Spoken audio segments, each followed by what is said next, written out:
Today I'm going to demonstrate a really effective way of training, and it doesn't matter so much what weight dumbbell you've got, because this method is really variable as well. We can change it up depending on the equipment you've got available and your goals.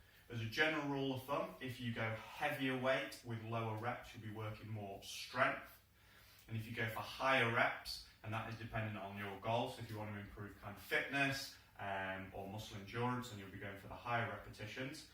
But it also means if you've got a lighter dumbbell, you can still get a really good workout with it by just bumping those reps up and keeping the rest periods a little bit lower. So as a general rule, for what we're going to do today, you can split it into 3 sections. We're going to do something called a dumbbell complex. So if a dumbbell complex is essentially multiple exercises all combined together into one. So you wouldn't stop between the exercises. So it's a list of exercises that you work through. So you can do strength ones, which are kind of like 3 reps of everything. In the middle is kind of like 5 reps of everything, and 8+ reps is a bit more on the endurance side, and also a great way of getting a workout in if you do only have a light dumbbell. So I've got a medium dumbbell here. This is a 10. Really good weight if you're thinking about buying a dumbbell, because it's quite versatile. You can do lots of different things with it. So I'm going to show you 3 complexes today.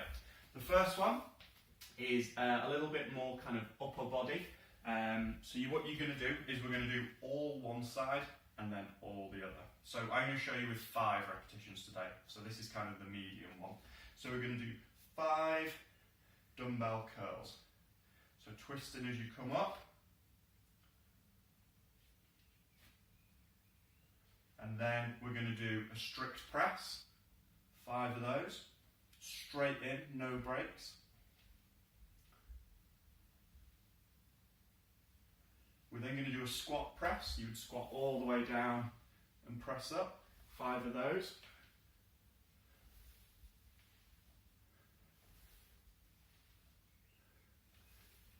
And then we'd finish with a push press, which is just a dip and push up.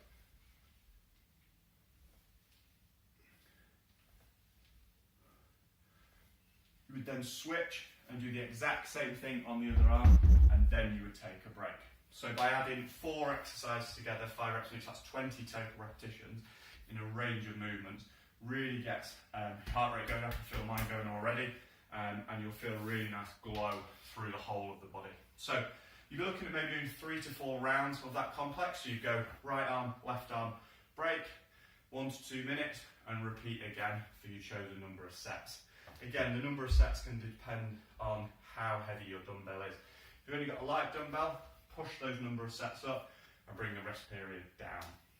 So that was complex number A. Complex B is something a little bit more dynamic and is going to require a little bit more control. So what I'd suggest is start on the A one and then give this B one a go.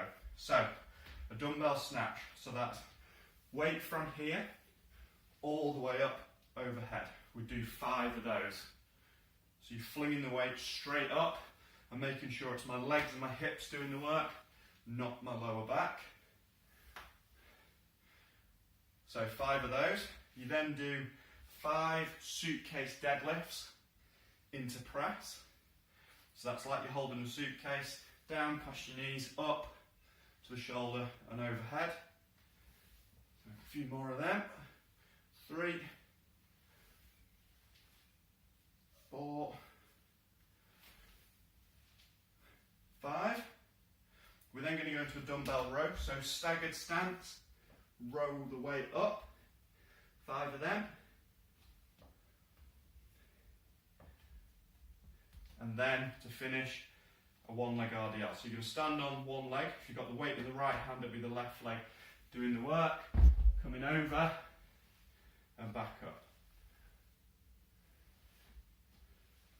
We finish with 5 of those, and I'll just show you that from the side.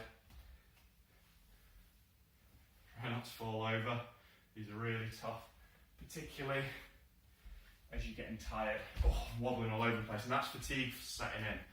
So once you've done all of that on your right arm, you would then go to the left arm and then take a break. So you can see, even with a 10 kilo dumbbell, I weigh 94 kilos, so even a small dumbbell that's a small proportion of my body weight, it's actually really getting me out of breath and giving me a great workout. So that's complex number B. Number B, letter B. Okay, I'm going to show you a third and final one now. What I'm going to do is I'll demonstrate this on my left arm, just because I think my right arm's getting a little tired. This one's a little bit more dynamic, so I'm going to show you this one from the side. So, we're going to go for cleans, which is from the knee, nice and snappy, up to the shoulder. 5 of those. Then into swings. So I'm pushing my hips back. I'm letting my hips snap through. 5 of those.